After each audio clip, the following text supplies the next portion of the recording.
এলাকায় বিনা অনুমতিতে ঢুকে পড়েছিস যে বড়। দাঁড়া, তোদের মজা দেখাচ্ছি।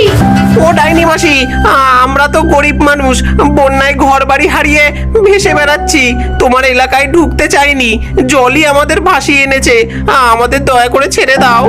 ও সব আমি শুনতে চাই না। আমার পোষা জিনের মেজাজ ভালো নেই, সে একটা ধাঁধা বানিয়েছে।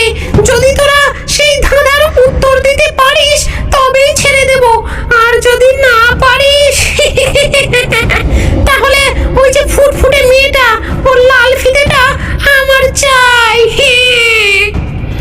ডাইনি একটা পুরনো কাঁচের বোতল বের করতেই ভেতর থেকে ধোঁয়ার মতো এক বিশাল গোমরা মুখের জিন বেরিয়ে এলো।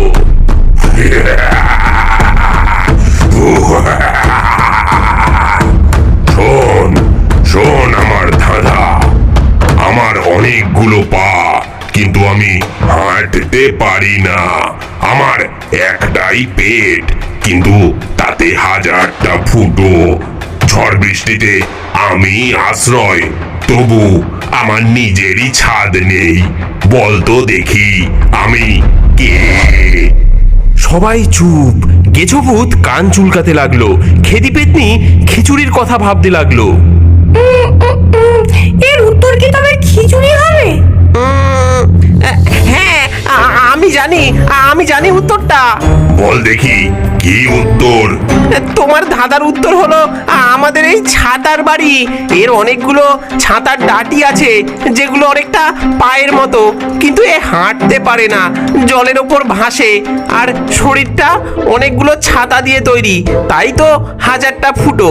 আর এই ঝড় জলে এটাই আমাদের আশ্রয়, যদিও এর নিজেরই কোনো পাকা ছাদ নেই।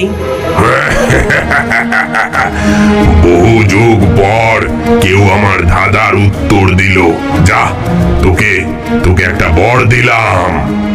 এই বলে জিনটা তুড়ি বাজাতেই ছাতার বাড়ির সমস্ত ছেঁড়া ফাটা জায়গাগুলো জাদুর মতো ধুয়ে গেল। আরেকটা তুড়ি বাজাতেই ডাইনির গাছের বাঁধন আলগা হয়ে গেল। জিনটা মুক্ত হয়ে ধোয়ার মতো হাওয়ায় মিলিয়ে গেল। নোলকওয়ালি ডাইনি রাগে গজরাতে গজরাতে অদৃশ্য হয়ে গেল। বেটা চলে, এইবার বেঁচে গেলি, আমরা তোদেরকে দেখে নেব। আবার ভাসতে ভাসতে তারা এসে পড়ল এক অদ্ভুত শান্ত জায়গায়।